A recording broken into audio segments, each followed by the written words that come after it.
Yeah, come on. Yeah. Good news, I've gotten rid of both cats, and it's just me and Riley from now on. Oh, don't lick my face. Ah!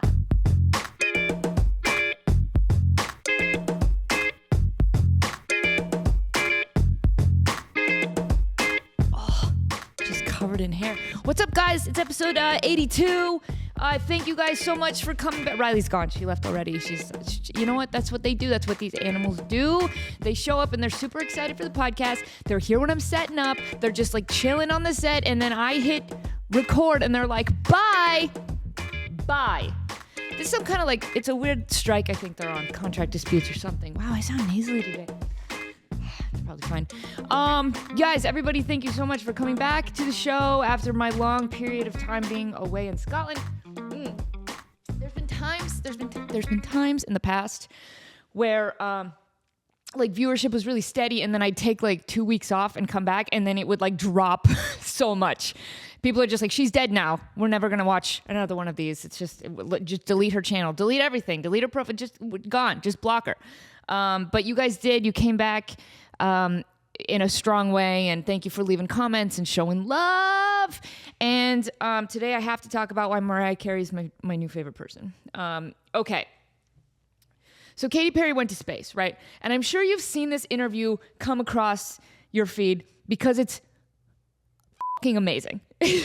It's so funny. I'm sure you've seen it, but I don't think you've seen it, right? Like I think you've watched it, but you haven't like watched it. And we're gonna watch it. Okay, so let's just get into it. Okay, back to the beginning. Would you fancy going to space? You know, like Katy Perry did. Would you fancy going to space? First of all, why is he looking at her like that? Look how wide his eyes are. Oh, I forgot I gotta explain things for the audio listeners. Okay, so anyway, there's this dude, and I don't even know what his name is. Oh, the Scott Mills Breakfast Show. I guess his name is Scott Mills. I've never seen this show before. Never seen this guy in my life. But he's clearly British, and he's interviewing Mariah Carey, who has big dark sunglasses on, and they're talking about Katy Perry going to space. This is not really hot news anymore, but this interview is so funny I have to talk about it. Okay, so he's looking at her like he's about to eat her like a rotisserie chicken. His eyes are so wide, it looks like there's something wrong with him. He has such stressful energy that compared to Mariah Carey, who's just sitting there, just seemingly medicated out of her mind. She's so chill. Okay, let's just watch it. Would you fancy going to space? You know, like Katy Perry did. Did she go to space? Where did she go? Did she go to space? You have to, first of all, you have to admire somebody who is so out of the loop that they have no idea about like the biggest news story on planet Earth. For a little while there, that's all anybody talked about was the Katy Perry thing. And first of all, it wasn't even just Katy Perry. It was her and a couple other women, right? It's like a gaggle of females who like went up to space for like 12 seconds and then came back down and then acted like they just got back from the Armageddon mission. And she was kissing the ground and everything. Insufferable. So insufferable. But whatever. This was national news, international news. Everybody knew about it. But Mariah Carey, huge megastar, no idea. She went to space? Like, listen to the way she says that. Space? You went to space. Hold on, we have to pick up. Would you fancy going to space? You know, like Katy Perry did. Did she go to space? Not for long. I think it was Where'd she go? space. Where did she go? Her voice is cracking. Where'd she go? Where'd she go? Where'd she go? Where'd she go? It's so funny. Space? Where did she go? No one knows. Pardon? Huh? Oh. The guy doesn't even know. That's funny. That's funny because like he's asking her this question and then he doesn't even know the details. Huh? Oh. Into orbit and back? Katy Perry went into orbit and back. She's like floating in the... Yeah. And this is true. She's like floating in the... Doesn't even finish the sentence. She went, where'd she go? Oh, she's just floating. I want to see whatever Mariah Carey's mental picture is at this moment of what she thinks Katy Perry's doing in space. I don't think that Mariah Carey is imagining a spaceship or a spacesuit. I think she's literally just imagining Katy Perry just like cartwheeling through the galaxy with no helmet. This is true. I've not made this up. This is true. Wow. I know. Wow. She was proper in space. I'm not mad at her. That's pretty amazing. Yeah. I mean, she hasn't stopped talking about it since. But Oh, see, that's such a shitty little comment. from him. That's the part I don't like, right? Because he's leading the witness. He clearly wants a response. He wants her to be mad about it because the whole world is mad about it. This is one of those stories where there is a lot of reasons to be mad about it, but I don't think most people realized why they were mad until everybody else told them why they were mad, right? I think that like when you first hear about it, you're like, oh, Katy Perry went to space. You're like, okay, why? That's weird. That's strange. And you probably just like, whatever. But then your other friend was like, yeah, think of the fuel that was wasted and all the billions of dollars that was spent on this stupid mission and like the earth and the ecosystem and like all the things.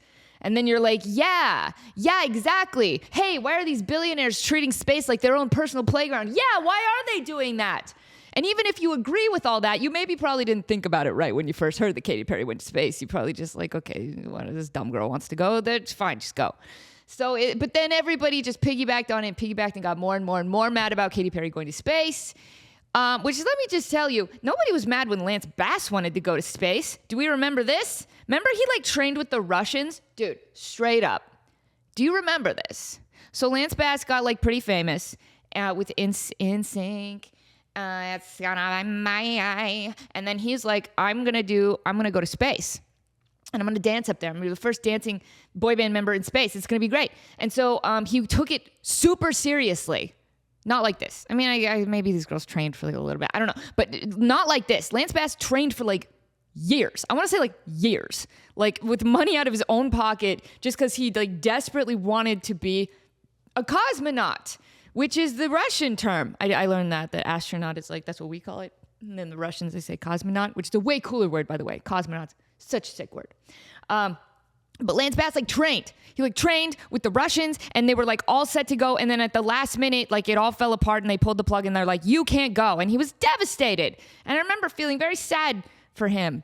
Not that I was an NSYNC fan or anything, but he was one of my celebrity crushes. I was one of those girls where like those young girls that like every single celebrity I had a crush on turned out to be gay. I don't know what that says about me.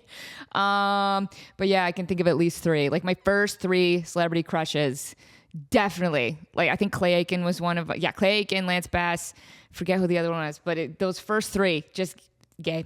What? Dang. Why does it keep happening to me? Okay, let's keep going. Would you do it? I think I've done enough. That's the best line. That's the best line. It sums up so much in one sentence, and I feel like we should all be saying this. Okay, hold on. Let me go back. She's like floating. She's floating. Yeah. And this is true. This. I've not made this up. This is true. Wow. Yeah. All right, Katie. She was proper in space. I'm not mad at her. That's pretty amazing. Yeah. I mean, she hasn't stopped talking about it since, but it happened. Would you do it? I think I've done enough. I think I've done enough. So he's trying to be shitty and he's trying to say, yeah, she hasn't stopped talking about it since, even though seconds earlier he didn't even know the full story, right? He's like, did you hear, looking at her with those big scary eyes, did you hear that Katy Perry went into space? What? Where'd she go? And then she's like, where'd she go? And then the dude's like, where did she go? So the dude's talking to his producer, has no idea where Katy went. He doesn't even know the full story. But then he's like, yeah, she won't stop talking about it. Shut up, dude. Stop trying to get a response from Mariah Carey, who hasn't moved more than a quarter inch this whole interview. She is just in a good, calm, peaceful state with her big sunglasses. Would you do something like that? I think I've done enough. That's the new thing I'm going to say from now on. Whenever my friends want me to go out and do something that I don't want to do, if there's like a party I don't want to go to, if there's an event, I think I'll just say, I think I've done enough. End statement. Here's one cool thing I did do, and if you followed me on Instagram, you got to be there with me because I did 2 Instagram lives while I was on stage with Pennywise. So Sublime and Pennywise came to Las Vegas. And I was pretty excited because I've never seen Pennywise in person. Like I've never met any of them. I've never seen them in concert, but I know a lot of the Pennywise catalog. In fact, when my band played at the Punk Rock Museum, we ended every show with Bro Him.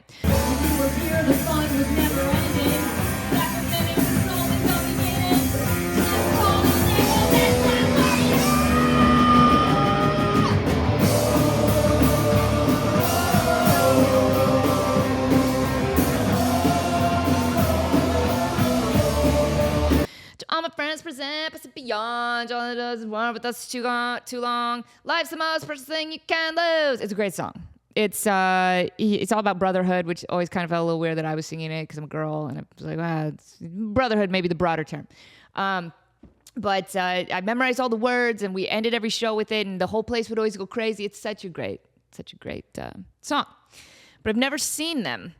And especially being at the Punk Rock Museum as often as I am, I do meet a lot of punk rockers, and they come in and they give tours. And I feel like I've met a lot of people, but I never met Pennywise, and certainly never met the Sublime guys, and never seen Sublime in concert either. I had like a playlist going before I went to the show, and I was like, Sublime has so many hits. For real. I didn't know they had so many hits. People are like, if you put a gun to my head and you're like, tell what songs do Sublime sing? I'd be like, Santeria. I don't, that's all I got. But then when I heard all the other famous ones, I'm like, yeah, I know all of these. I didn't know they were all Sublime. What's that other one? Somebody get me off of this reef. Bring. I forget what it's called. That's a great song too. So anyway, Sean and I are friends with Fat Mike from NoFX. He owns the Punk Rock Museum, and so we just kind of hit it off with Mike and his wife Star, and we love them to death. And so every once in a while there'll be the show in town, and he'll be like, "You guys should come," and we're like, "Okay." And when Mike invites you to an event, you don't really experience the event like a normal patron. You don't really just like have your ticket and then like check out the merch table and then like get some popcorn and a drink and then like go find your seat and like wait for the show to start. No, that's not really what happens. Like Mike is like, here's your backstage pass. Every man for himself. Good luck. Don't get lost. Right. So we're wandering through. It was at Dolby Live at Park MGM. Sean and I are with Mike. And I'll tell you something really cool about Mike and what he does. And this is, he's the only celebrity I've really seen up close do this consistently all the time. And it's very impressive to me. I'm not sure if you're familiar with Fat Mike as a person, as a personality, just his career, crazy guy, done a lot of crazy things. It's pretty easy to read a book by its cover and have some kind of opinion about it, whatever. He goes through the casino at Park MGM, and every single person that stops him for a picture, he gives them an experience. And what I mean by that is that he's not just kind and personable and takes the picture and says, "Thank you so much, have a great day." Like, it's not that, which is totally fine and perfect. And yes, celebrities should be kind to their fans because the fans are the reason they're celebrities in the first place. But Mike does this thing where he will like specifically point out something that you're wearing or the way your hair is done or something that you say or the way you talk. And he kind of makes it a comedic joke that you're also in on. And then the fan that he's talking to now feels really special. And then he will take a picture. Like he just makes it a moment. And he did that with every single fan that came up to him. And I was mesmerized by this. I thought that was really, really cool. It's fun to get this kind of access to to that world in his life when he's on, right? When you're a celebrity, like when you're at home, you can be in your sweatpants and just be yourself. But when you're out and people are recognizing you, you got to be on, right? Like when I'm at a gaming convention or if I'm at an All That reunion, like I can't just be like, wearing my jammies with my makeup running and my hair all messed up and, Kevin hair all over me and me yelling at Kevin and me holding Kevin and Kevin getting mad and scratching me and trying to run away. Like that's my normal life. That's like happens in my house every single day. But I can't just do that. Plus Kevin's been banned from every convention. I can't talk about it. NDA. Yeah, just to be able to like watch him work, right? Just to be able to see any celebrity, like how they work, how they operate, how they interact with people. And he's so himself, but also he just goes the extra mile no matter who he's talking to make them feel very special. I thought that was really cool. So anyway, we're with him. We're walking through the casino. He's talking to fans. We're running into other punk rockers and we're making our way backstage. And we get there. And the Vandals are about to go on. I get to see them, and I'm like, "Oh my gosh, the Vandals! Holy crap! Like I know them. Like My Girlfriend's Dead's an amazing song." So they go get on stage, and then Mike's like, "Come on, let's go!" And we go and we watch the Vandals play from just off stage. Like it's one of those where like you're standing on stage and you can see everybody in the crowd and they can see you. Like you feel like you're like in the show basically. The only crappy part is that when you're on stage with a band, the sound is terrible. It feels like a very prestigious position to be in when you're on stage with the band, but you can't hear shit. Like you can't. It's all like muddled. The sound isn't mixed to where you're at. It's meant to sound perfect to the audience, to the paying customers. So like it's cool to be up there and see the backstage shenanigans and see how it all how the sausage is made. But you're not getting a concert experience. So that's the only downside, is that everyone's like, oh my gosh, you got to see the Vandals and Pennywise and Sublime. How'd it sound? And I was like, yikes. I bet it was good from the audience, not from where I was. But again, I'd take that experience every time. I like seeing the behind the scenes. I like the BTS. I appreciated that more than if I would have been in the audience hearing a perfect sound. I'm like, I could hear the record, but what a cool experience. And then Pennywise goes on, and they're right up there with NoFX as one of the most famous punk rock bands of all time. And they did this thing where, so when the Vandals were on, we all kind of stood off in the wings. But when Pennywise was playing, when they got to near the end of their set, they wanted everybody on stage to come join them at the front. They wanted it to be like a party atmosphere on stage. So, yeah, hey, that's me too. So I'm like right there, like front and center, like with Pennywise, like at the edge of the stage, singing Bro Hymn, rocking out. Mike comes out, like Mike is also singing. He's like their special guest star, and the whole audience is freaking out. And we're just up there partying and jumping around and dancing. And I'm getting texts from people in the crowd that are like, is that you?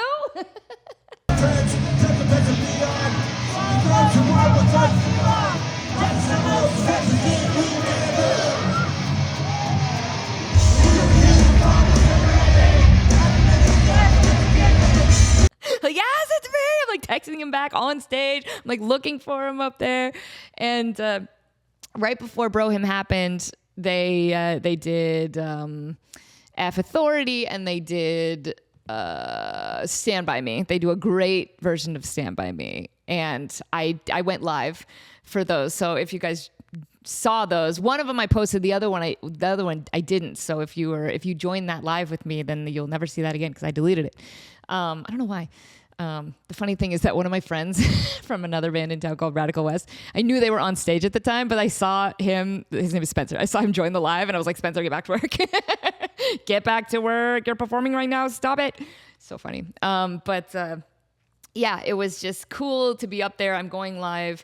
And then when Sean did this amazing thing, and I'm so glad he did this because this is so important. We're up there, we're doing that cool thing. I feel this obligation to share the experience with you guys. That's why I go live. That's why I'm like taking videos and snippets. But then Bro Hymn happens, and like, again, Mike is the special guest star. He's singing, and they want us all to join on stage. And I look at Sean and I kind of go like, do you want me to film or do you want to film? And Sean just looks at me and he's like, neither of us are going to film. Let's just enjoy this moment. And he didn't say it reprimandingly. He said it like, hey, this is so cool that we're doing this. And he had this smile on his face and he looked at me and he's like, let's just be in this moment. No filming. And I was like, done. Like, yes, thank you so much for telling me that. So, yeah, we just put our phones away. I think I had a death grip on mine because I didn't have pockets and I didn't want my phone to get smashed to bits on stage with Pennywise, where destruction often happens. Things are getting smashed always. Things are getting thrown into the crowd. Didn't want my phone to be one of those things. So I'm like, I have a death grip on my phone. But yeah, well, like what a cool full circle moment where I remember when my band had the residency at the Punk Rock Museum and we wanted to finish with Bro Hymn and I was the one singing it. I remember just like sitting with the lyrics, like trying to memorize the lyrics and like singing it and practicing it and just like trying to get it right. And then fast forward many months later, I'm now on stage front and center with the band in front of a massive, like sold out crowd of people, like singing at the top of my lungs. You know, it's how cool, like what an amazing experience. But that's not the craziest part of the whole night. So I'm not sure. It was so crazy. There were so many things happening. I'm not sure what I can say and what I can't say, but I will tell you some of the craziest things. Now, if you're not familiar with a man named Fletcher, you need to be. If you like punk rock at all, you should know the name. He is the 6'7", 300-pound player for Pennywise, and he is a giant. He's a giant man. He's an absolute unit, and he's terrifying. He's terrifying because his reputation precedes him. He is known as like the most destructive man in all of punk rock. Like if you read Mark Hoppus's book, there's a whole section on Fletcher just terrorizing them and like taking their clothes and make it like coming at them with like BB guns and them having to like run down the street naked away from Fletcher. Like there's a whole chapter in Mark Hoppus's book about them trying to get away from Fletcher because he's a scary giant man, insane, psychotic human. And that was one of the things that when Mike invited us to go to Pennywise, he was like, "Oh, you guys haven't met Fletcher." And we're like, no. And he's like, you're going to meet Fletcher. And he just had that twinkle in his eye, like something bad's going to happen and I can't wait to see it. In fact, if you watch the very last NoFX show, which is a real moment in rock and roll and punk history, is, they play that like 10-minute song at the end and all these famous guitar players come out and they have like all these amps running. It's just like such a moment. At the end, Fletcher's the one who just starts smashing things. I think I talked about it a little on another episode, but he's just taking people's guitars and just smashing them. And say what you will about whether that's disrespectful or not. He's Fletcher, man. He operates in a different dimension. He's not of planet Earth. I don't know how long he'll be visiting Earth, but he is not from here, for sure. And my first encounter with Fletcher is I'm just walking around backstage, and I see him, and he's sitting, just chilling and talking with other people.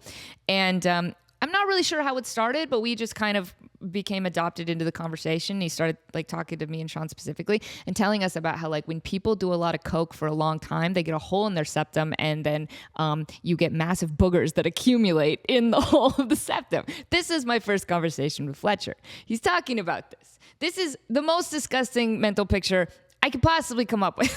It's so freaking disgusting. And he's talking about like eating them and the whole thing. But at one point he's trying to compare the texture of a Coke booger. And he's like, it's like that cereal. It's like old school cereal. It's like square. And like, I can't think of it. And then for some reason, I just go Golden Grams. And he's like, yes! And he just fist bumps me. And immediately I'm like, we're friends. Like immediately we're friends. I'm something of a cereal aficionado, so, come to me with all of your cereal questions. I got you covered. And then after that happened, we just like were in his circle of trust now. So he was like, come with me. And we go to see Sublime because Sublime is the headliner and they're performing. We do not have credentials to get backstage with Sublime. And Fletcher's like, I'll take care of this. So he goes up to this like 5'1" woman. Again, he's like 6'7". It is a comical duo. It is David and Goliath in front of my eyes. And this little lady, she's just trying to do her job. And she's like, I can't let you guys on stage. I can't let you. You don't have the right credentials. And he's just like, ma'am, with all due respect, you're not going to stop me. You can't physically stop me. So he was actually very nice, and he negotiated with this woman, and he's like, just let me go. He's like, I was just on stage. I'm going to be on stage again. Let me just go talk to somebody and I'll be back. So she's like, fine. So she lets Fletcher go backstage. He comes back 2 seconds later, points at me and Sean. He's like, come on, let's go. So then he gets us on stage with Sublime, which is so awesome. A great show, super fun. They have a dog. I didn't know this. Sublime has like a dog that like goes out on stage with them. And he was such a good boy. The best part, and I have a little bit of video clip of this, so I will show it to you. But when that dog came off stage, you could just tell that he knew he was the goodest boy. He was the goodest boy. He's like, I'm a rock star. They love me. The whole crowd loves me. I did a good job. I'm going to get a treat tonight. He just had this big dog smile, and he was just like, I did good. And it's just very famous people like petting him. Like, what a life this dog has. It was awesome. Okay, and then afterward, we're hanging out in the hallway with Mike and Fletcher and a couple other people. And again, we hadn't really, other than the just very strange booger conversation that we had with Fletcher, he didn't really strike me as like, there's nothing scary about this man. He's totally normal. Until we were hanging out in the hallway and we had all had just way too much to drink. And then he takes out a knife. He just whips out a knife. Don't know where he got it from. I wasn't going to ask. But now he's just kind of playing around with this knife. And we all tense up at the same time. Because we're like, we don't think he's going to stab anyone for fun. But also, it's Fletcher. And he has quite the reputation. So let's just we all just kind of like we smile and we're nervous and we all kind of take like a baby step back, but you can't really go too far because it's a hallway. It's very close quarters. So he's waving this knife around, and at one point he like play stabs the guy next to him. It doesn't get him at all, but just like that, like we're laughing, we're having fun, but also someone might die. Oh my, okay, fun. Like I've never felt that nervous tension before. I'm telling you guys, it was so fun and so scary at the same time. So at one point, Mr. Deed style, he rolls up his pant leg and he starts stabbing himself in the side of his calf. And he's like, I can't feel this. I can't feel this. And we're just like, oh my gosh, you're just standing in front of this giant man and he's just stabbing himself with a knife. And there's blood everywhere. There's just blood just running. It's running down his leg. It's running onto the floor. I'm just like, okay. So then after he gets done stabbing himself, he goes, okay, who's next? I swear, guys, I'm like, this is not going to end well. So he kept terrorizing Sean, which was extra fun because I got to see that happen. And also it wasn't being aimed at me, right? If he's going after Sean, he's leaving me alone. Every man for himself. Mike said it. Every man for himself. So at one point I try to deflect. And I try to, what do? I try to like retarget his aggression because he obviously wants to smash something. Like he's out for destruction. He's like agent of chaos. He's like, he's got to do something. He's going to stab somebody or he's going to do something. He's just big and loud and scary. And he's clearly picking on Sean. And I just go, I look at Sean, who's wearing glasses that our kids have broken a couple weeks ago, and they're glued on the side, and he's waiting for his new ones. But I just look at Sean, and then I look at Fletcher, and I go, well, you could smash his glasses if you want. They're already broken. And Sean just looks at me like, what? What are you saying? Stop it. And I'm just like cracking up laughing. So I'm not helping the situation. I like to think in my brain, in my drunk brain, that I was helping. I'm like, okay, well, he wants to stab you, but what if instead he just smashed the thing on your face? Not thinking that his method of smashing the glasses would have probably been to just punch Sean in the face. Didn't think about that. But I was trying to help, right? I made a choice. It was the wrong one, but it's fine. He didn't mess with Sean's glasses. He just, the night just kind of continued. He was telling us about all his crazy tattoos and how he got them, and it was such a fun conversation. And again, just getting to watch Mike and Fletcher interact and knowing that they're such old friends and they have such crazy stories and they've been through so much. Like, it was just a cool moment to be in the hallway with those two and listen to them laugh and tell jokes and go back and forth. So that was a really, really cool experience. So I've taken up just the whole podcast with that story, but I had to recap it not only for you, but like I want to remember it, right? Like I want to be able to watch this episode back in 20 years and be like, oh my gosh, I remember that when he started stabbing himself. I want to remember what that feeling was, that scared, tense, excited, drunk feeling. So good. But anyway, I know I've been lacking in all that stories lately. When I started this podcast, I know I promised you guys at the end of every episode I was going to try to tell a fun all that behind the scenes story. I need to get back into that. I've had a lot to recap the last couple episodes. I had Scotland, and then I wanted to tell this story. So I think next week let's do like a big like all that episode next week. I like doing those deep dives into specific sketches, because it brings up so many memories and cool stories that maybe we'll do that. If you have a sketch that you'd like me to deep dive into, please put it in the comments. Give me a suggestion. I've done Sugar and Coffee. I've done Slumber Party. I've done Harry Bladder. I haven't done the On-Air Dares yet, but I feel like that's going to be a big one. I feel like when I do the On-Air Dares, it's going to be like an hour-long episode. I deep dived cul-de-sacs into the Malcolm in the Middle episode. I did that, and I think that's all the deep dives I did. But yeah, if there's a sketch that you guys want me to talk about, I would love your suggestions. I've so many, and every time I look at an old picture from those days, like even just seeing the picture and even just the props behind me and the crew members in the background, like I instantly think of all these stories that I've never told you guys. So yeah, suggest in the comments, and thank you guys for coming back, and we're getting rolling again. And again, thanks to Rogue Media for making me part of the podcast family. Let's keep going, guys. Bye.